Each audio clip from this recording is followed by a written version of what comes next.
Olá, pessoal! Estamos aqui hoje, eu sou a Jussana Vidica e nós estamos aqui hoje com uma das idealizadoras desse projeto maravilhoso, que é um projeto cultural, que é a Silvia de Souza, e ela vai falar aqui para vocês um pouquinho sobre esse projeto.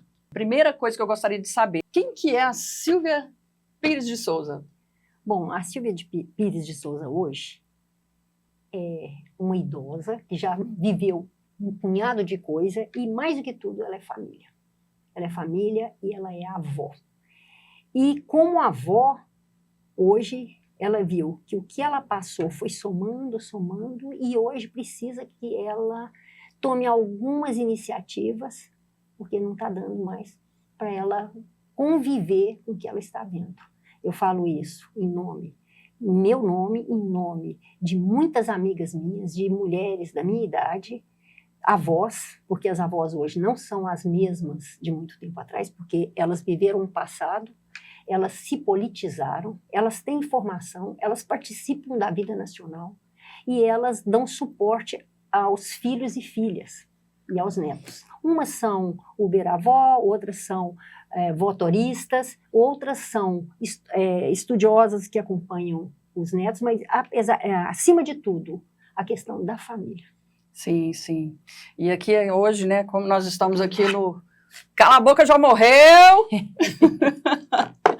eu quero saber, por que esse nome, Cala a Boca Já Morreu? Pois é, não é uma provocação, não. Apesar de que sempre vai haver uma carninha para pegar esse megafone. Mas o Cala a Boca Já Morreu faz parte da minha geração. Porque a gente falava, a gente podia falar mesmo com todas as dificuldades daquela época, a gente falava. Aliás, até fui uma menina respondona. Eu sempre fui respondona e nada atrapalhou, porque eu continuo respondona. Eu respondo a tudo que eu vejo que está errado. E eu incentivo como professora, eu incentivo como mãe, como avó, as pessoas se manifestarem. E eu acho que o megafone é um símbolo muito bom para a gente. Isso é uma coisa interessante você falar que você é professora, né? Sou. Professora de português. Sou, de francês e português, eu dei aula na rede pública e rede particular. Depois eu fiz fotografia, aí eu virei fotógrafa, mas uma vez professora, sempre professora, porque eu dava aula do significado da foto, do semiótica, quer dizer, eu não dava foto de laboratório, eu dava foto de fotografia mesmo, de composição, de coisas. E de onde veio essa ideia sua para idealizar, né? É uma das idealizadoras deste projeto cultural. Olha, e como é que chama, né? Como chama esse projeto? Ele chama Sarau Cultural. Por quê? A princípio eu pensei em sarau literário, que eu adoro literatura, a minha formação é literária.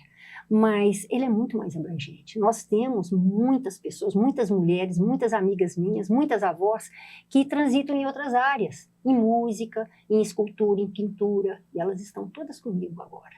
O universo é muito grande. Eu acredito que nós vamos chegar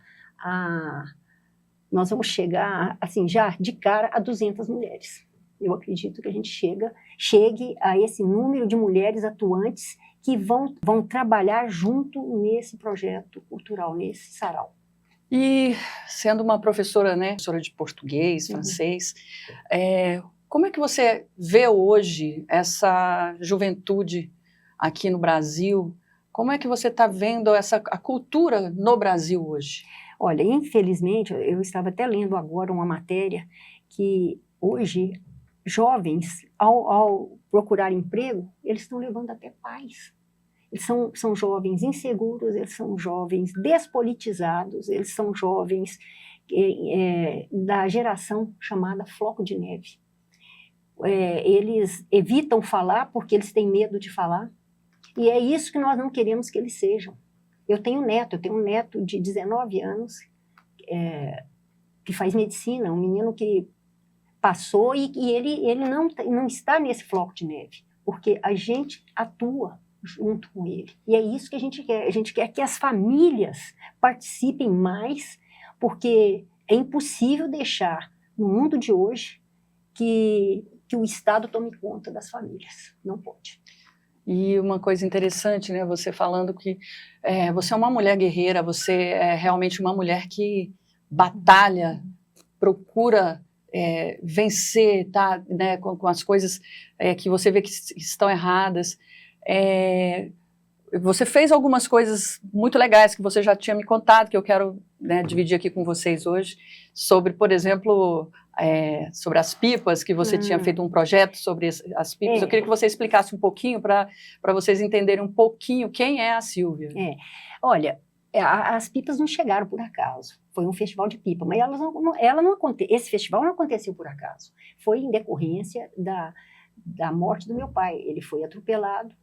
E morreu em função disso, e aí eu fui ver a questão do trânsito em Goiânia. E eu descobri que o problema do trânsito é gravíssimo aqui em Goiânia em relação aos outros estados.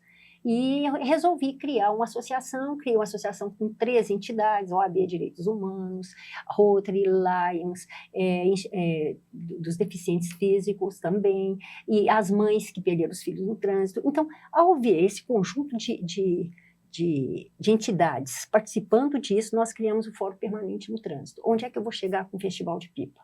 Porque no trânsito aconteciam e devem acontecer ainda muitos acidentes com a tal da linha do cerol, os motoristas, os motoboys, os motociclistas.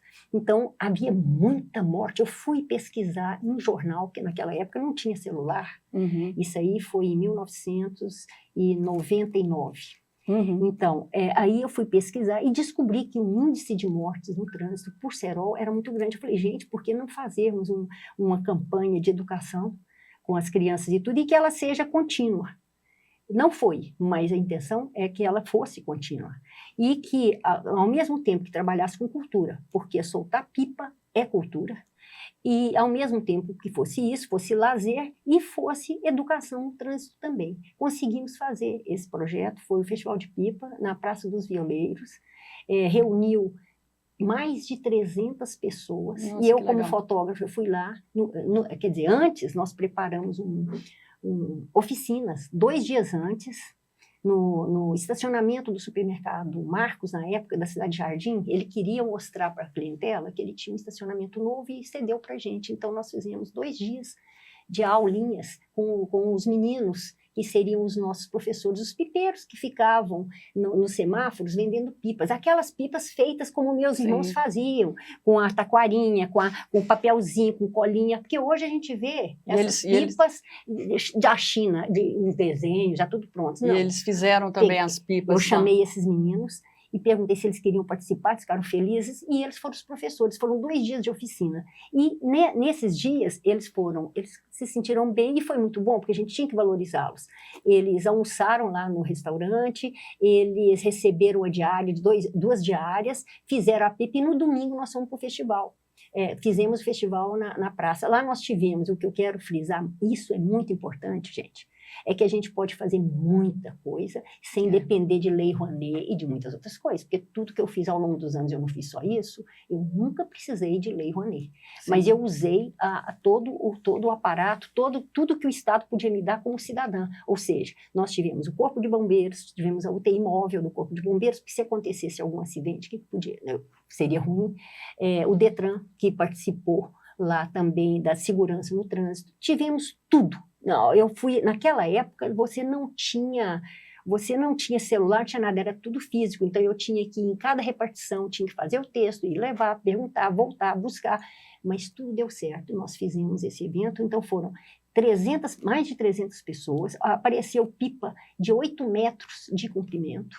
E assim, foi fantástico. E quem ganhou o primeiro lugar foi uma senhora naquela época de 60 anos. Eu não tinha essa idade, eu achei incrível. Eu que nunca consegui soltar pipa. Agora, o que fica por trás disso é que, infelizmente, naquela época, a prefeitura daquela época não pegou o exemplo, não deu continuidade. Eu queria que usasse as praças que estavam sendo construídas. E esse prefeito da época não foi reeleito, ele perdeu muito tempo, porque ele construiu, mas ele não soube aproveitar, dar para as praças o que elas precisam ter, quer dizer, as pessoas, e as pessoas precisam delas.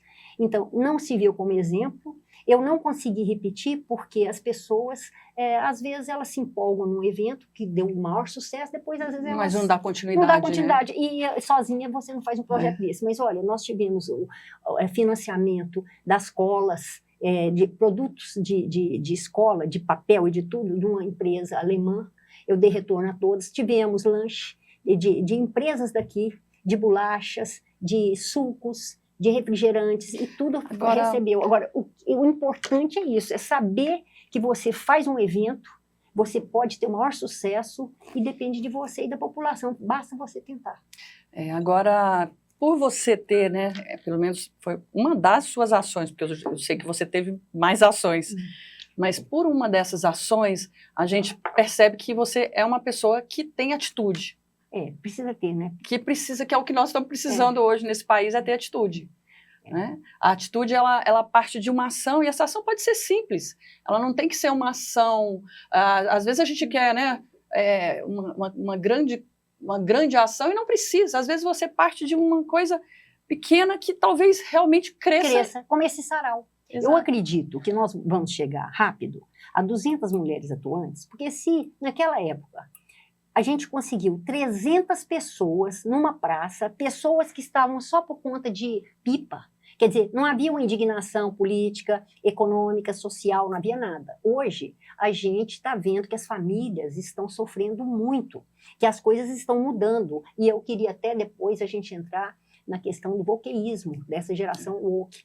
Porque o wokeísmo, ele está provocando danos no mundo inteiro. E aqui também. Então, se a gente está vendo isso, se as mães estão vendo isso, se as avós estão vendo isso, muito mais fácil vai ser reunir 200 mulheres. Eu estou falando mulheres, porque depois as mulheres, elas vão multiplicar. Essa cultura woke, né? Pode falar um pouquinho mais, se você quiser, sobre a cultura woke, porque ela é realmente... Ela chegou e se instalou, né? Em todos os lugares, para onde você vai, você vê essa cultura woke, né? A Silvia falou do wokeísmo, e eu queria que você explicasse isso para no final, pessoal até eu vou indicar um livro fantástico da Nini Borges sobre isso. Mas essa cultura woke, ela, aqui no Brasil, ela pegou todos os segmentos. A gente vê lá fora, nos Estados Unidos houve, e há ainda, parece que ela está meio em baixa, mas houve um caso que eu li, que eu achei incrível mesmo, citado pela Nini Borges, nos Estados Unidos, em 2023, agora, pertinho, uma pessoa transgênero, depois a gente entra nisso aí também, porque transgênero e não mais transexual, ela invadiu uma escola, matou 3 crianças de 9 anos e 3 funcionários da escola. E ficou nisso. Ela foi depois levada como se fosse vítima também, porque a imprensa, a própria imprensa, desculpando que os transgêneros estavam sofrendo muita pressão, e ela acabou sendo... foi incluída, inclusive, numa imprensa local, como a 7ª vítima. As 3 crianças que morreram, os 3 funcionários e ela. Quer dizer, olha que coisa doida. Relativizando, né? Isso é da cultura woke. Ela cria vítimas e faz vítimas. A gente tem aquele exemplo da Jojo Todinho, que a gente viu por aí, que ela falou que não, eu não sou isso, não sou aquilo, eu sou eu mesma, não sei o quê. A turma caiu de cima dela.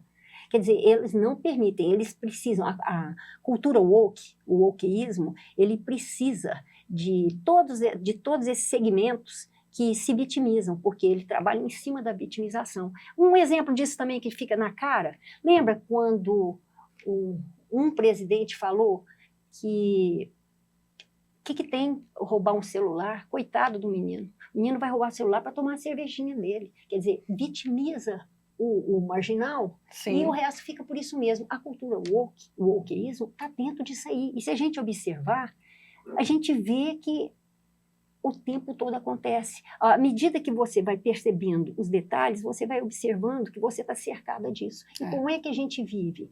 Uma família conservadora, os nossos valores, viver dentro de uma sociedade dessa forma. O que é que a gente tem que fazer? Eu acho que, para isso, justifica atitudes buscando cultura, educação, porque também a cultura woke, ela não tem cultura.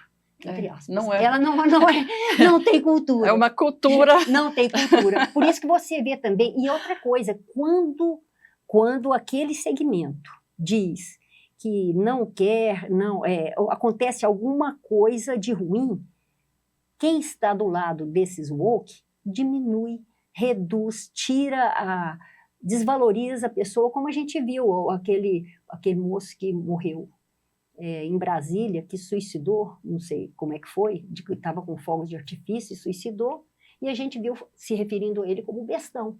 Quer dizer, numa situação dessa, ele ser chamado de bestão. Primeira dama, né? Podemos falar, não podemos, Pois porque foi ela que falou. Falar ela uma coisa que se referencia a ele, a bestão. Ainda tem que diminuir, ainda diminui. A gente está vendo que essa cultura woke, ela está em todos os lugares. É por isso que quando um cidadão vem perguntar para um ministro, por exemplo, sobre alguma coisa que é da área, ele vira e fala, perdeu, mané. Então, é tudo dessa cultura woke. A gente viu que está tudo desse jeito. Os valores acabam. Não, a gente não pode mais pensar que vai conseguir sobreviver numa situação como o nosso país, com os problemas que nós estamos tendo, Sim. numa situação dessa. Então, o que a gente tem que fazer? Voltando. Nós temos que começar de novo, nós temos que falar nos nossos valores, nós temos que ver... Há tantos artistas bons, há tantos escritores bons, há tantas obras boas. Vamos nos dedicar a isso, sabe? Ao invés, não é ódio, não. A gente não está fazendo isso, não é por medo de nada também, não. É por esperança. E tem muita empresa, inclusive agora, né, que o novo presidente dos Estados Unidos, né, entrou, que estão saindo dessa cultura woke. Justo, e isso vai mudar um pouquinho. Agora aqui não, parece que todo mundo veio de lá, sabe? Veio de lá para encher aqui de woke. Porque parece que limpa lá e pula para cá, não sei, como se estivesse limpando Mas é porque, Silvia, a abertura, principalmente do governo, agora, ele dá essa abertura, né? O novo governo lá, eu acho que ele é mais conservador. Ele está limpando, então ele está limpa. Para falar a verdade, é limpa mesmo, porque a gente não pode falar que a cultura woke seja boa. Ela acontece na ciência. Olha como ela é perniciosa. Como é que os médicos vão ver a questão do aborto hoje, da forma como está sendo apresentada? Isso é um absurdo. Na língua, a mudança de significado. Agora já não fala nem mais transexual, porque não tem desculpa mais, porque sexo só tem dois, masculino e feminino. Então agora é transgênero, porque pode criar todos os gêneros. Sim. Agora, quer dizer, então nada é nada. O que é que existe? A gente já não sabe mais o que é que existe. Quais são os valores? Como é que a gente vai falar isso para os netos? Eu sou avó. E são exatamente as crianças e os jovens que estão sendo aí atingidas diretamente com isso, porque eles estão dentro das redes sociais, isso está tudo dentro da rede social, das propagandas de grandes empresas, e aí isso acaba afetando esses jovens que estão em formação. Isso.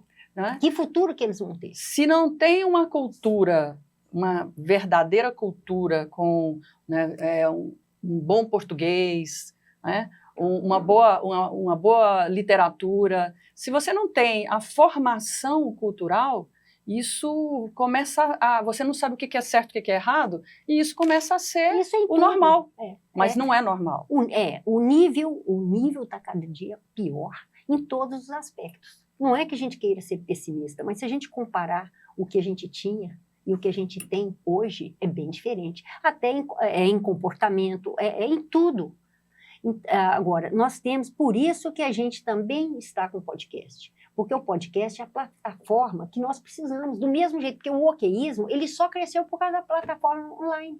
A gente está vendo também a pressão para ir em contra, para cortar esse online das pessoas. As redes sociais, nós temos as redes sociais para nos comunicarmos, é a liberdade que nós temos. Na verdade, né, nós tivemos aí durante um bom tempo a televisão, né, e rádio, revistas, jornais, como sendo prioridades, e de repente a gente entra agora com as redes sociais, com a internet, que dominou, né?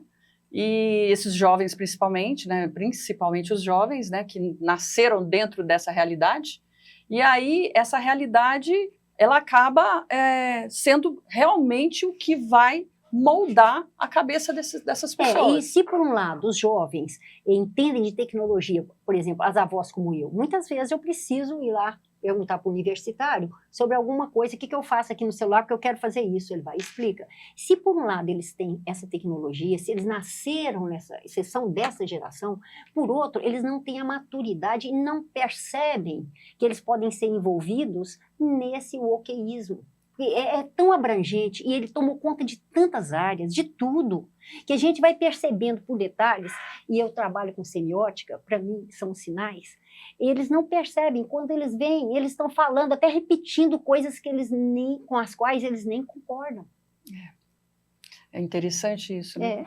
E o que é que você espera, Silvia, do povo brasileiro com essa repressão aí que a gente está tendo, uma certa repressão, né? Não, estamos tendo, Estamos tendo. Vamos ser sinceras. Nossa liberdade disso liberdade de expressão, se você o que você espera do povo brasileiro? Eu espero que como a gente perceba, esse povo perceba que ele vai precisar se manifestar, ele vai ter que se estruturar e cuidar das suas famílias e começar a usar esse lado e entrar em artes, em cultura. É o que nós vamos fazer, nós vamos dar aulas, nós vamos fazer cursinhos de graça, funcionando para 2, 3, 4 pessoas. Nós vamos falar também dessa questão da educação, a educação PNE, o SNE, tá um absurdo. Se for aprovado do jeito que for, daqui a pouco nós não teremos uma educação adequada, porque vai ser federalizado,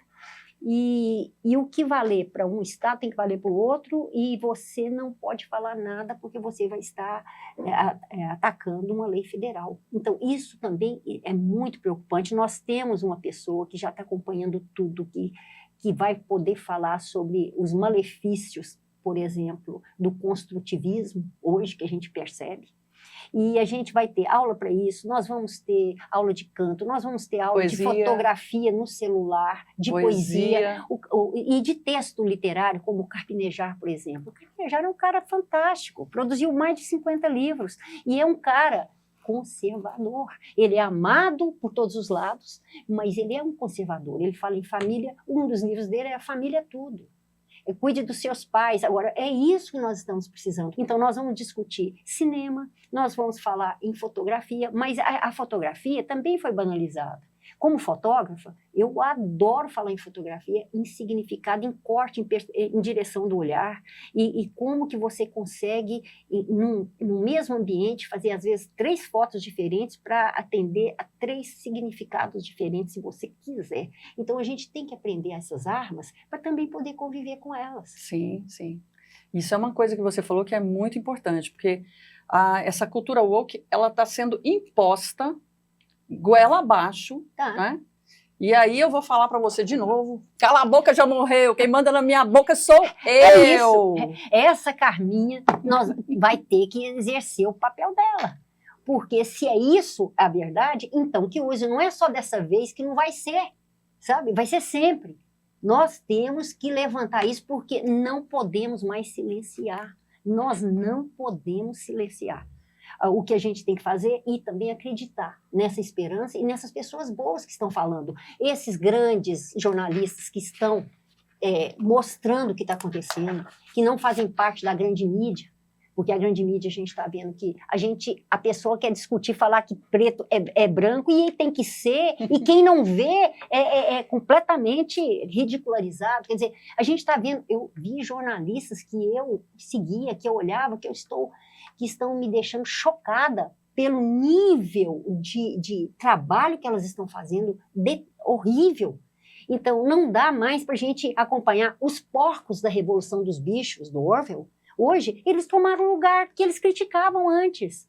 Quer dizer, eu li a Revolução dos Bichos em 1960 e poucos, 70 e poucos. Sim. Eu li Admirável Mundo Novo, aliás, é a minha história. É uma boa recomendação. Você como professora, você vai me recomendar aí alguns livros bons aí que eu tô... Inclusive, olha só, esse livro aqui, Esse livro, hoje é um livro do momento, eu acho, um deles.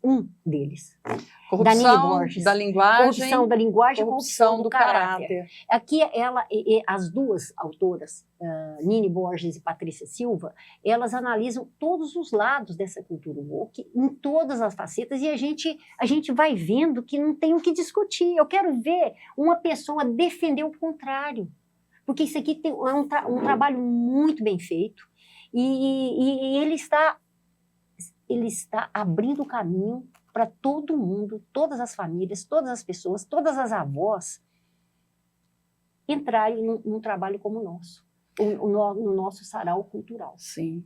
Ô, Silvia, e hoje a gente tem uma cultura de medo também, né? Começou lá na pandemia essa cultura de medo. Como é que você está vendo essa cultura de medo aqui no Brasil? Você quer ver? A cultura de medo foi tão grande que depois de alguns meses, depois de 2023, até as bandeiras do Brasil sumiram dos carros. De vez em quando você vê uma bandeirinha no carro, porque todo mundo ficou com medo de botar a bandeira do Brasil. Tem duas facetas quando você tem esse medo, né? Ou você parte para cima, né, e luta quando você tem o medo, ou você paralisa.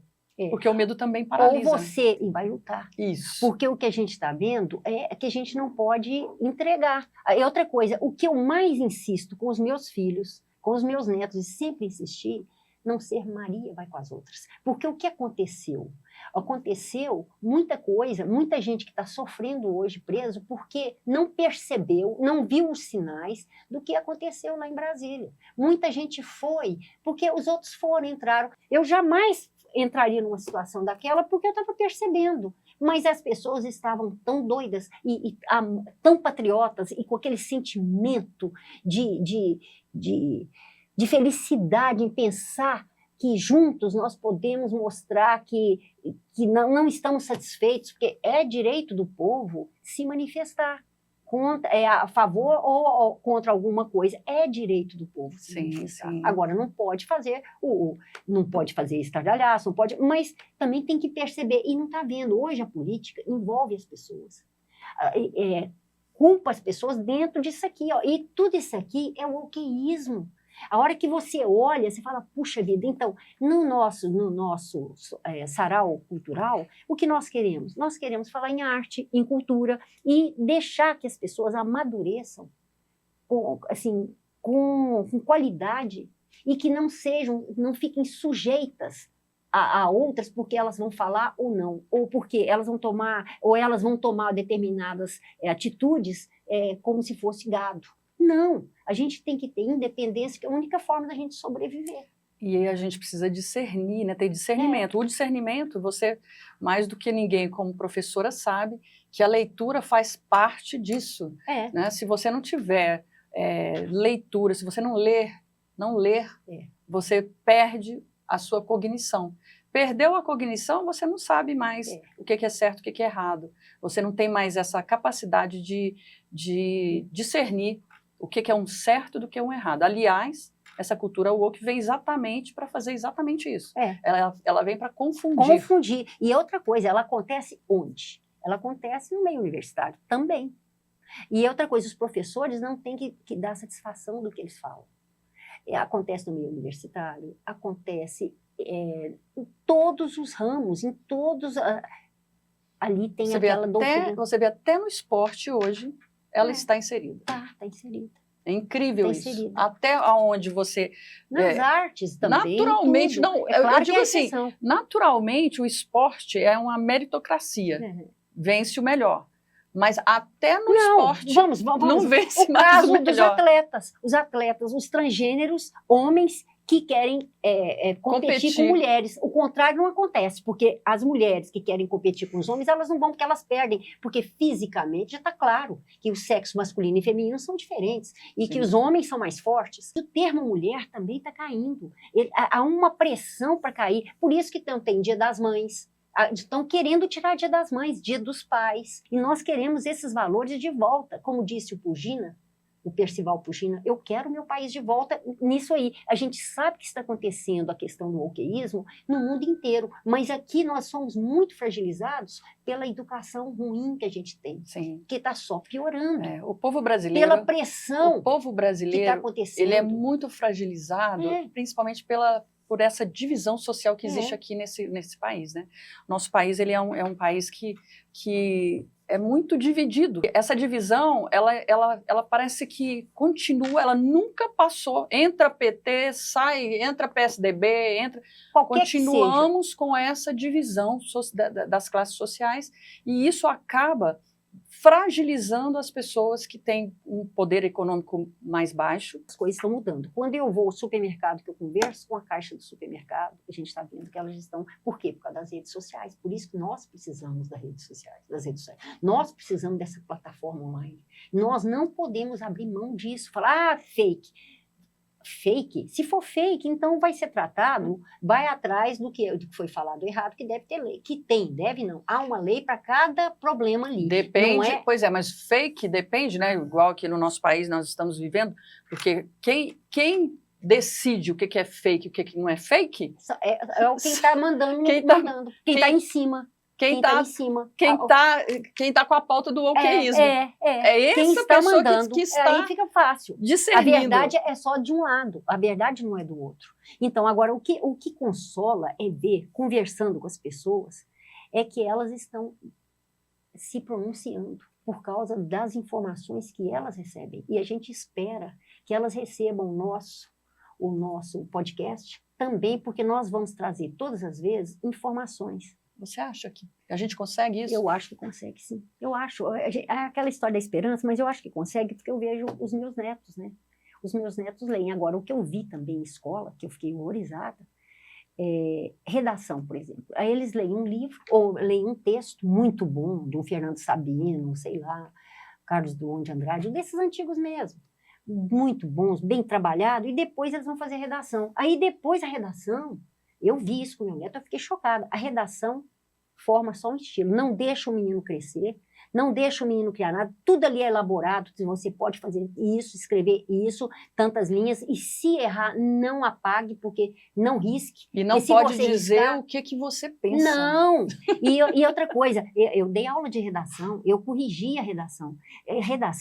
Um professor consciente, ele vai ver o aluno dele, desde o começo do ano até o final, e ele vai perceber se o aluno cresceu ou não cresceu, porque ele está ali acompanhando. Esses não, dão a matéria e tem uma turma só para corrigir, não sabe nem quem que é aquele aluno, ele não vai saber se aquele aluno cresceu ou não cresceu. Então não dá redação, poxa, porque o menino, ele vê, ele aprende, mas ele não pode porque falou em vestibular. O menino de 12 anos, que o menino de 12 anos tem que ficar cumprindo determinadas regras para poder passar no vestibular?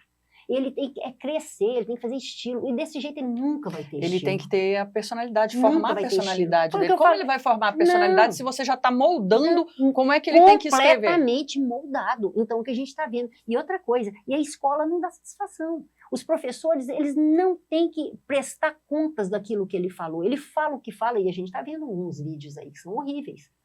Então, falam o que falam, eu acho covardia, porque os meninos estão ali para aprender e não estão ali, e não têm recurso para discutir, e nem podem, nem se tivessem, porque eles não podem falar.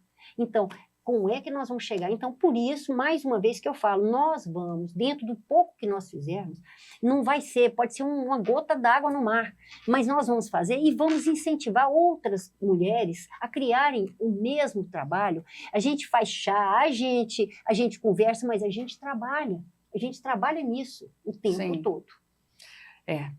Eu acredito realmente que o Brasil tem jeito. Tem jeito. Não, acredito nisso.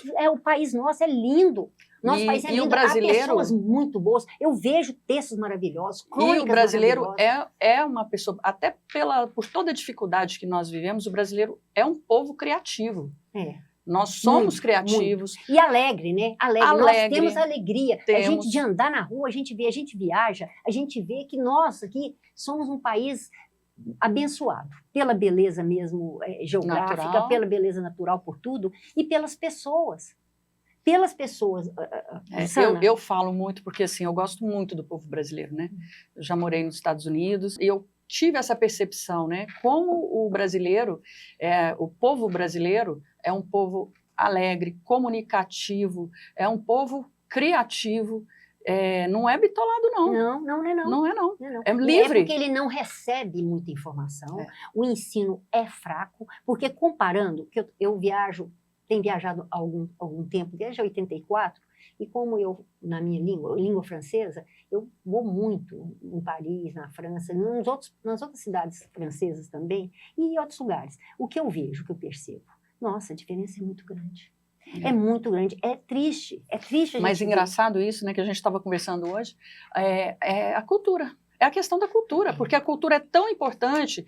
Olavo de Carvalho falava isso, que esteja, né, um país que quem dominar, né, quem estiver na cultura e na educação do país, vai ter o poder desse país.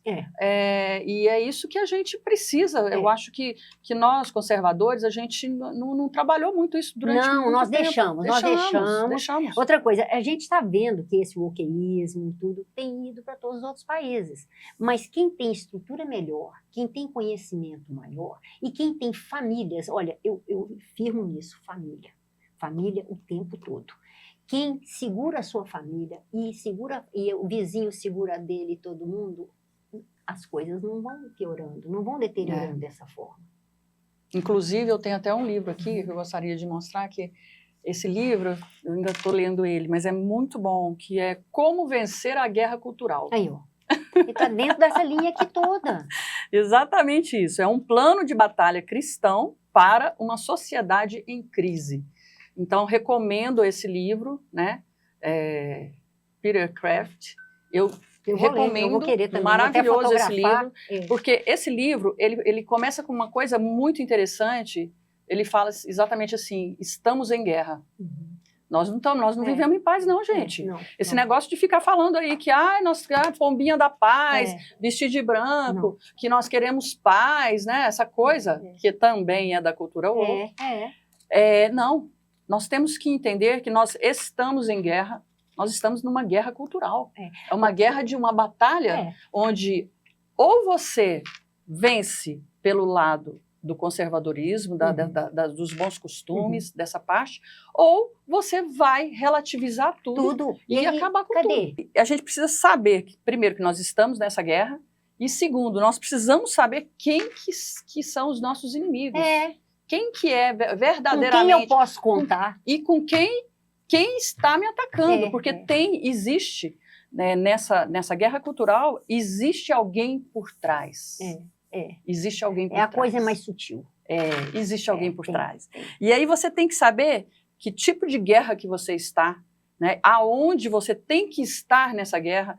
Então, para não ser Maria vai com as outras. Exatamente. Você tem que saber a sua realidade. E outra coisa, saber a estratégia do seu inimigo. A partir do momento que você conhece o seu inimigo, você pode lutar. Infelizmente, né, Jussana? Infelizmente, hoje a realidade é essa.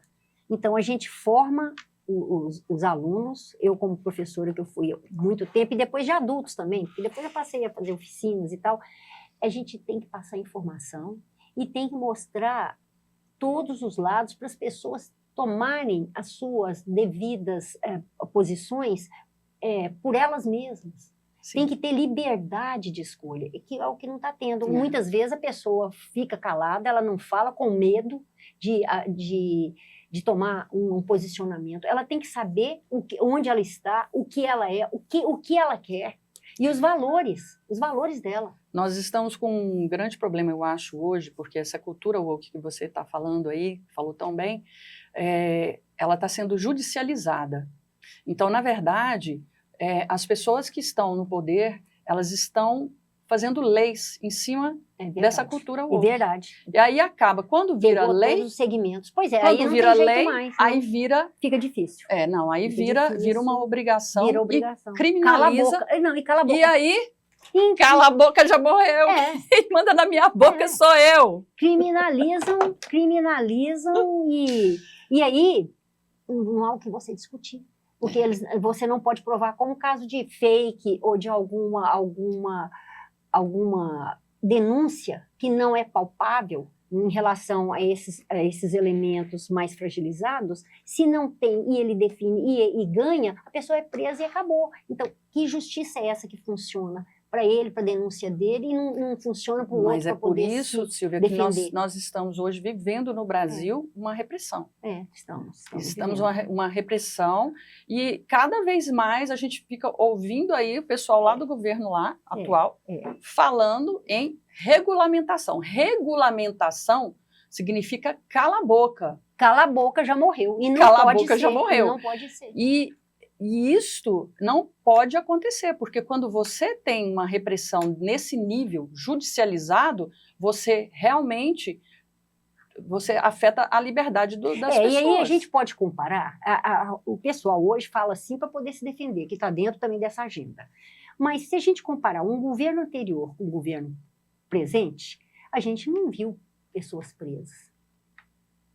Politicamente, pessoas presos políticos? Nenhuma. A gente muito não viu a lei, né? Soltaram bandidos até, né? Prendendo pessoas sem passar pelos trâmites legais, pelos processos legais, pessoas que não tinham que estar com fórum lá em cima, julgadas para a alta corte, sendo julgadas. Cadê que o governo anterior teve? Não teve nenhuma. Não teve nenhum. Falar, outra coisa, esses termos genocida, fascista, são termos usados pela cultura woke, porque quando ela quer agredir, ela nem sabe o que ela está falando e ela joga isso, porque a hora que ela começa a jogar isso, aí ainda tem a grande imprensa para poder ficar batendo, para as pessoas assumirem e ficarem quietas nos seus lugares. Agora, não sabe nem o que é uma coisa ou outra, mas joga no outro para poder calar a boca. E a gente não viu isso no governo anterior, a gente via genocida, não deu vacina. Agora a gente está vendo a dengue com tantas mortes e a gente não vê ninguém falando em genocida. Ninguém falando sobre isso. Não tem genocida. Porque as pessoas... O tanto de vacinas que foram jogadas fora, compradas e jogadas fora, cadê? Ninguém falou mais. Então, quando a gente vê que a grande imprensa, ela está dentro dessa mesma cultura woke. É um braço, né? Um braço. Se você está vendo uma área do governo, a mais forte, que determina, que passa às vezes por cima do papel da outra, dentro dessa mesma cultura, não dá satisfação e perdeu o mané, e por isso vai, e onde é que a gente vai parar? Eles podem falar perdeu o mané. Agora, se a gente escreve numa estátua perdeu o mané, aí é preso. Fica mal. Por isso não, que a gente preso tá fica aqui, quantos anos? Preso por 17 anos. A troco de quê? Agora, isso aqui cala a boca, já morreu mesmo. Não é só dessa vez que a gente que vai poder esconder. Não. Precisa ser feito sempre. Cala a boca, já morreu, vai ser para a felicidade de todo mundo do país e do futuro. Cala a boca, já morreu é exatamente pela liberdade que a gente tem que ter e é direito nosso. E não tem que polemizar com mais nada, não tem que agredir ninguém. Vamos tratar da arte, vamos fazer as aulas, vamos preencher esse espaço que a gente não viu, que entrou nas nossas famílias e a gente está assustada com o que a gente está vendo. Nós que vivemos uma vida com muito mais liberdade de ir e vir, liberdade como nós tivemos, somos uma geração que tivemos essa liberdade de expressão, de brincar, de fazer piada. Nós fizemos, né, de ir e vir, de poder falar, de poder se reunir e falar e falar alguma coisa que a gente acha que não está certo. Nós somos uma geração que tivemos isso. E estamos vendo agora uma nova geração, essa nova geração sendo calada. Sendo tapada a boca e sendo repreendida em tudo que fala, em todos os seus gestos. Então, isso realmente, para essas pessoas que são mais jovens e não viram essa liberdade que a nossa geração viu, né, Silvia? Elas não vão entender, porque elas já estão sendo moldadas porque elas são moldadas dentro dessa bolha. Dessa bolha. E é por isso que eu reforço outra vez a questão das avós e das mulheres mais velhas que estão aparecendo e que tem muito a contribuir e tem informação. Tem muita informação e tem também, intelectualmente, elas têm condições de estarem dando palpite, sim. Então, é esse papel dessas avós voltando e trazendo filhas, netos, netas e agora, todo mundo. falando um pouquinho sobre, saindo um pouquinho, né, da nossa, Uhum. da nossa conversa, vamos falar um pouquinho sobre as manifestações Tá. e os seus cartazes, que foram cartazes que foram colocados aí na mídia por diversos, vi seus cartazes, acho que em todos os manifestos. Jussana, olha, fazer cartaz é essencial. Por quê? O cartaz é a fala. Você tem que usar cartaz até para se proteger. Porque se você está numa multidão e ali tem um foco falando outra coisa que não é aquilo com o qual você concorda, você vai ficar ali a troco de quê? Se você estiver perto de um cartaz, isso aí é fotografia também, você ficar perto de um cartaz que está falando sobre, sei lá, um assunto doido, horrível, e você ficar perto, você assume. Então, sair com seu cartaz é importante. Mas como as pessoas não saíam com cartazes, eu fazia muitos cartazes e deixava lá no chão para as pessoas escolherem. E sobre isso, eu fiz nessas viagens minhas, eu vi uma exposição de cartaz em Paris, que era fantástica, a primeira mulher que fez cartaz na época da Maria Antonieta. Cartaz político é diferente. Cartaz político não é esse que eu tenho tempo de fazer para mandar a gráfica fazer. Não, cartaz político tem que ser feito na hora, porque as coisas acontecem a todo momento. Então você está com papel, está com pincel atômico, vê o que está acontecendo e diminui, enxuga, porque ele tem que ser rápido, ele tem que ser forte, ele tem que despertar as pessoas para poder selecioná-lo. Então eu nunca dei cartaz para ninguém. Eu simplesmente fazia os cartazes e deixava no chão. E as pessoas falavam, posso pegar? E cada um ia escolhendo um.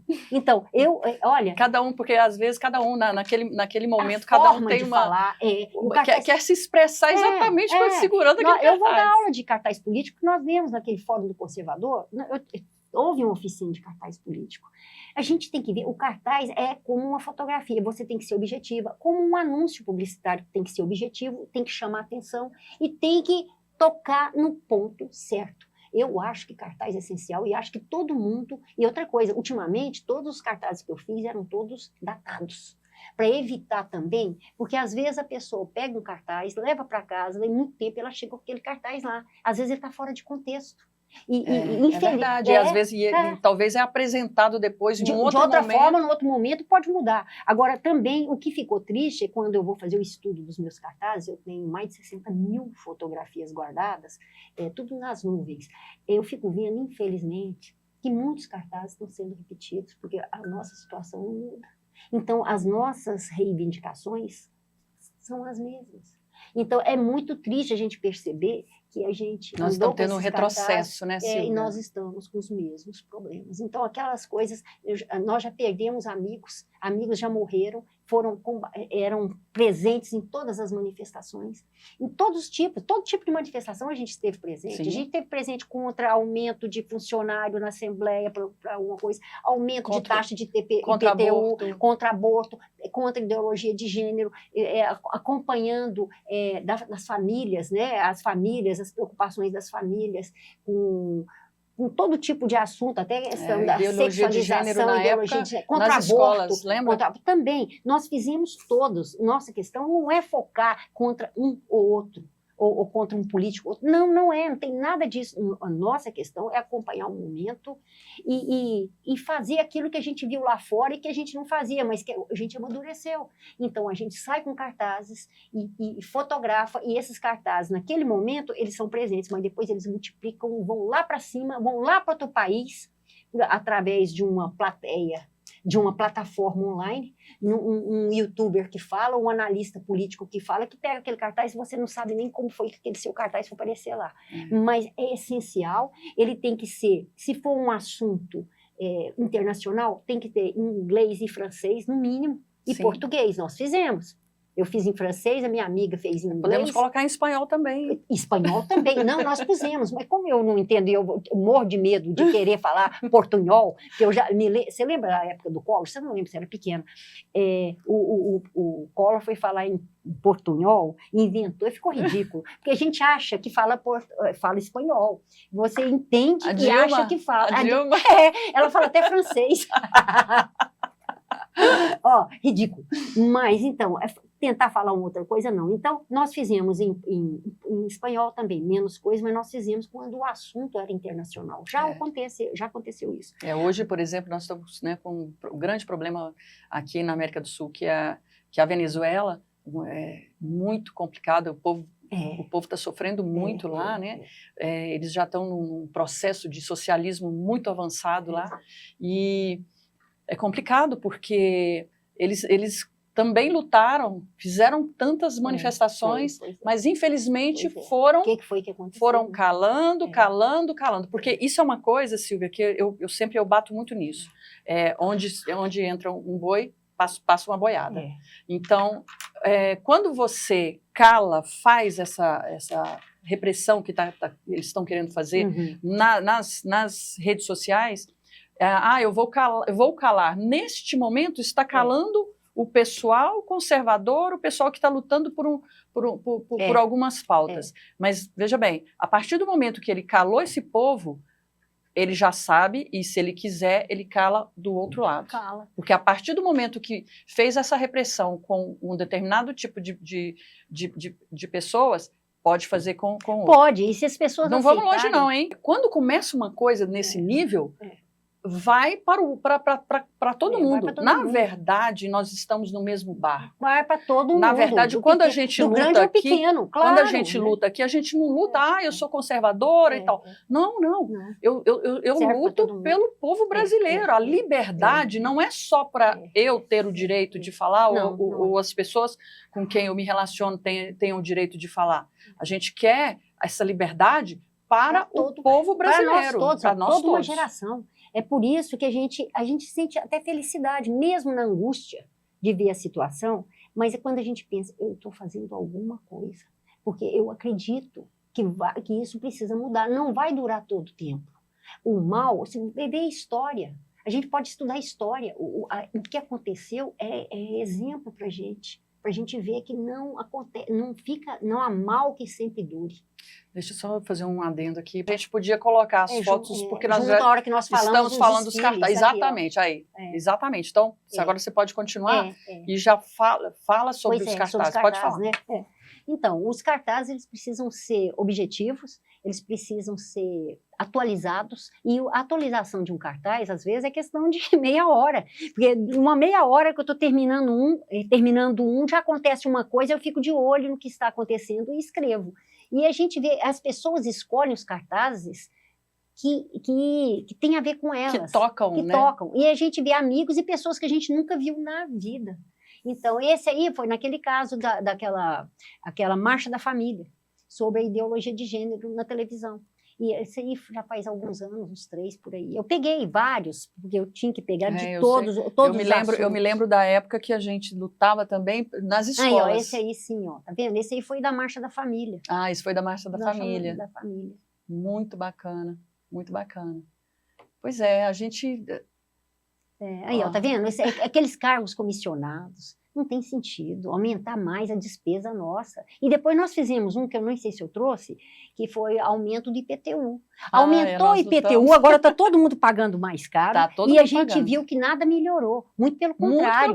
Piorou. Muito pelo contrário. Está muito difícil. E os vereadores aqui votaram com o prefeito. Quase todos, com algumas exceções, e essas exceções a gente fez questão de mostrar na época das eleições, porque os outros ficaram todos buscando a reeleição, e muitos ganharam, apesar de tudo, porque as pessoas não são informadas. Sim. Mas eu fiquei ali, então, aumento dos cargos comissionados, a gente ia, isso ainda era na época que eu era dessa turma aí, mas eu também já não sou, porque tudo muda. Tudo muda. E hoje eu quero independência total, sou independente. E o movimento é orgânico, né? Na verdade, o movimento é sempre orgânico. Não, eu já acreditei em pertencer a um grupo, Não precisamos disso. Nosso grupo é o Brasil mesmo. Você saiu e eu também saí.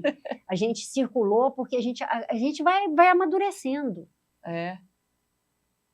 E aí, essa luta aí foi... E são as pessoas sendo, até hoje, né? Isso é uma pauta. Hoje é uma pauta que eles estão tentando judicializar. E não tem a ver. E você sabe o que a cultura woke fala? Para não falar aborto e feto, ela fala célula. Eles mudam os nomes, porque mudando os nomes, eles tentam tirar o crime que existe dentro disso, porque Um ser humano, desde que ele foi concebido, ele vai ter uma personalidade própria. Sim. Ele nunca mais, se ele sair dali, ele não vai ser mais aquela pessoa. Não vai ser o João da Silva Xavier, ou vai ser Manuel, não sei o quê. Não, acabou.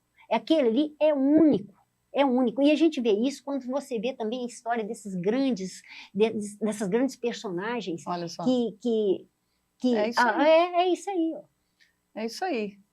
A igreja, de uma maneira em geral, né, os cristãos, também são uma família, né? Então, é com ela também que a gente e a tem família que é aonde segurar. A gente segurar. tem. Então, às vezes. Porque as artes e a cultura, de um modo geral, elas saíram, por um lado. Quer dizer, ali teve muita coisa boa, mas houve uma politização, uma coisa que mudou completamente. E esse uso do recurso público de cara lavada, de bilhões, que agora está sendo bilhões, isso aí é imoral, porque não reverte para a cultura de ninguém. A gente está vendo que o país continuou pobre com essas leis rouanês da vida. Mas, então, entrar na arte e na cultura. Na religião, a coisa foi mais comedida. Por isso que a gente ainda tem vozes falando sobre o assunto e reclamando e querendo se posicionar pela família e mantendo os valores e as tradições. A família, isso me preocupa muito, né? Porque é lógico que tem muita gente que não tem família. Uhum. Essas pessoas, principalmente os jovens, crianças que não têm uma família, estão aí, né, dentro dessa educação que eles estão vivendo aí do Estado, formando a cabeça desses jovens que não têm uma família mesmo, uma estrutura. É complicado, porque quando você tem algum problema, para onde você corre? Para o seio da sua família. Né? Muitos cristãos correm para o seio da igreja. Né? E é o núcleo dele, é o segmento exatamente. dele, é o ninho, é o porto seguro dele, é o porto seguro. Mas o que acontece? O que acontece é que, às vezes, quando a pessoa não tem família, não tem religião, não tem para onde correr, para onde vai correr esse jovem que não tem? Às vezes vai para as drogas, às vezes vai para o crime, às vezes vai para companhias que não deveriam. Rua que a gente vê que é perdido isso. E faltou família. Não, a família é a base de tudo. E é impossível permitir que o Estado tome conta dela. Não tem que tomar. Essa autonomia é da família, de decidir pelos filhos, decidir pela educação. A questão de sexo é tudo da família e nós não podemos abrir mão disso. E calar a boca e aceitar, nunca. O cala a boca já morreu que não vai dar. É isso aí. É exatamente isso. É isso aí. Cala a boca já morreu, quem manda na minha boca sou eu. Posso indicar mais 2 livros? Indica, porque é isso. Eu compro livros indicados por esses podcasts, pelo Mota, por todo mundo. Então, eu queria... Esse seu mesmo, eu vou ler. Esse aí é maravilhoso. Tô lendo ele, tô apaixonada nesse aí. Então, eu queria indicar também, além desse livro que eu tinha indicado anteriormente, eu gostaria de indicar também esse aqui, que é um livro muito interessante, que é A Traição Invisível, de Vladimir Petrilak. É um polonês, jornalista, e é uma coisa interessante que esse é o conhecimento, as pessoas precisam ter esse conhecimento. Quando a gente fala que a gente tem que saber com qual inimigo que a gente está lidando, né? Porque você precisa saber quem é o seu inimigo, né? Então, ele mostra aqui, nesse livro, sobre a espionagem na época da KGB. Nossa! E que tinha um braço na época, né, que tinha gente no Brasil que tinha um braço. Olha, isso era entre anos 60 e 80. Já existia espionagem aqui dentro. Ele tem os documentos que estão aqui, mostrava os documentos, que eram documentos secretos da KGB, que existiam e foram descobertos. Esse aqui eu busquei, eu estou esperando, eu pedi já esse livro. Então, esse livro é interessante que aqui no Brasil a gente já tinha o braço comunista, eles estavam na época, já estavam influenciando a nossa política externa, imagina. Nossa. Porque nós naquela época a gente tinha uma política bem justa junto com os Estados Unidos, e o interesse deles era nos Estados Unidos, mas eles faziam essa espionagem dentro aqui do Brasil e da América Latina. E eles, com nomes, tem nomes e tudo aqui. Então, essa traição invisível e você viu que é uma coisa assim que você fala, puxa vida, eu não sabia, mas no Brasil isso já existe há muito tempo e eles estão trabalhando. E agora a gente está descobrindo. E aonde que eles estavam trabalhando, principalmente, o braço direito, a espionagem? Era um jornalista. Então, assim, muito interessante esse aqui. E esse outro aqui, que Os Donos do Mundo, esse livro aqui, Deixa gente... Deixa eu para você, que eu acho bom para a gente guardar, para mandar para a turma hoje. Esse livro aqui é muito interessante também, que tem uma parte aqui que fala anarco-contracultura. Olha só. E a música como instrumentos de controle juvenil. Olha isso. Mas você sabe que a música foi usada até nos campos de concentração? Então, com controle até dos presos, a música também faz isso. Tudo. Se você não prestar atenção e não tiver informação sobre o que acontece, dança. Dança, literalmente. É uma contracultura e utiliza a música, né? Para você ter uma ideia hoje. Não vamos longe, não. Não vamos longe, não, aqui no Brasil hoje. Qual que é a cultura? Os jovens hoje escutam o quê? Nem vou falar, porque não é meu gosto musical. Então, não. funk. E o funk, ele entra, né? Tem aquele funk que entra tanto com erótico, né? E que utilizam nessa área, utilizam na área de drogas, utilizam também o funk bandidos. Então, os jovens hoje estão cantando esse tipo de coisa. A formação cultural, porque quando a cultura, tanto com poemas, com textos literários, quanto com música, né, teatro, né, cinema. Então, essa cultura que é tão importante, que a gente estava comentando sobre isso, que é fundamental para a formação de um jovem, para a formação dos jovens que estão realmente em formação. Você vê que aqui no Brasil nós chegamos num ponto tão baixo que os nossos jovens hoje cantam isso como se fossem coisas naturais. Não é normal, não é normal. E outra coisa, tem cantor de funk que é bandido, está sendo preso. Né? E mistura tudo, porque está tudo misturado. Até o Leandro Ruschel fez uma observação, eu acho fantástica, não foi observação, ele falou que a elite... Alguém perguntou para ele, o povo manda no poder? Ele falou, não, o povo nunca mandou, não vai mandar, nunca mandou, não manda e não vai mandar. Quem manda é a elite. E a elite é muito pobre, muito pouco culta, falta conhecimento, falta tudo. E é onde a gente vê isso, porque tem gente que tem dinheiro para poder fazer tudo isso, essas festas, essas coisas, e não tem conteúdo algum. Então, é por isso que você vê esses funks, essas coisas, e não levam a nada. E é o controle, é o mesmo lá do PCC, dessa turma toda, é a mesma coisa. É uma contracultura mesmo. Contracultura. E aí é aquela história outra vez, volta o wokeísmo, dentro disso tudo aí. Então, aí é o que ele fala, nossa, o Brasil precisa trabalhar a elite ali onde há corrupção e falta de conhecimento e uma cultura pobre, é muito difícil você sair dessa. Então, nós temos que trabalhar, e é isso que a gente tem que fazer, o que a gente está se propondo a fazer. Que a gente já deveria ter feito isso desde muito tempo. Nós dormimos. Porque você vê que eles já estão nisso há muitos anos. Muito tempo. E, na verdade, né, eu bato naquela tecla que eu te falei, que na época do regime militar, os militares deixaram a cultura de lado, né? E deixaram a cultura onde começou a entrar ali dentro todas as coisas que não deveriam ter entrado. Ela não cuidou, ela deixou o granchismo tomar conta. Temos grandes escritores, temos grandes excelentes atores, temos grandes... a nossa cultura ela é vasta, maravilhosa. Mas quem domina hoje é a cultura woke. Infelizmente. Infelizmente. Lógico que não é todo mundo, mas Infelizmente. Infelizmente. E aí esse pessoal está formando a cabeça desses nossos jovens e de crianças também, porque hoje a criança está com um celularzinho na mão também. Então isso é muito complicado.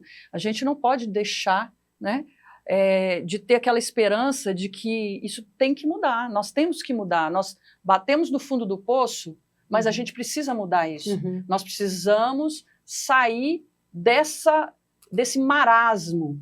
A gente precisa realmente procurar a cultura, procurar estudar, procurar ler, porque a leitura é a base de tudo. Quem lê é livre. Eu quero te agradecer, viu, Silvia, por tudo, por todo esse trajeto. Eu também. Nós trabalhamos tão juntas também em várias... A vida inteira, a gente se encontrava. A gente se encontrava em vários lugares.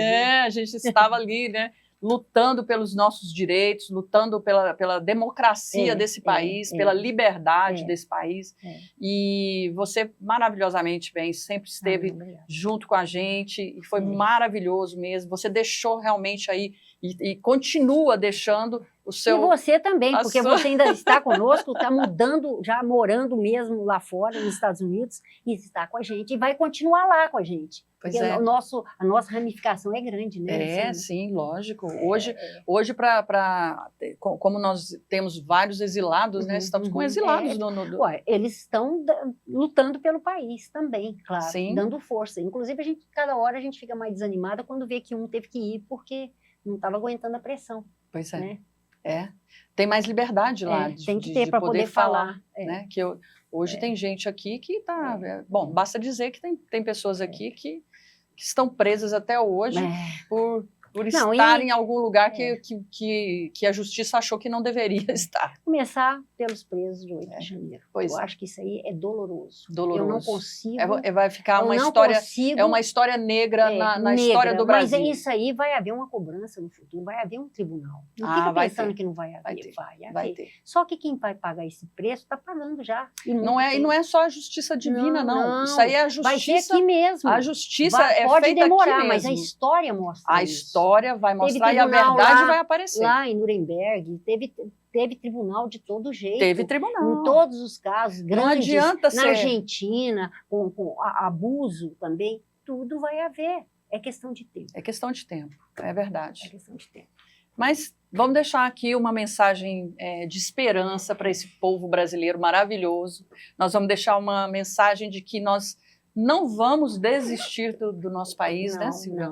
Nós não vamos desistir de ter aqui um sonho e um propósito de estarmos aqui um dia, que esse país realmente, além de ser livre, e tanto na forma de expressão, né, que eu digo, e democrático, né? E o nosso trabalho é um trabalho de paz. Nós estamos plantando de volta aquelas mudas que foram pisoteadas, foram massacradas. Então, nós vamos plantar outra vez, vamos começar de novo. Nada melhor do que uma professora de português e francês para começar isso. Então tá. Então, eu quero te agradecer, foi maravilhoso, assim, a nossa conversa foi ótima, né? Foi ótimo. E passamos um tempão falando. Foi muito bom, foi muito bom. Obrigada. Até mais. Até mais. Tchau, tchau.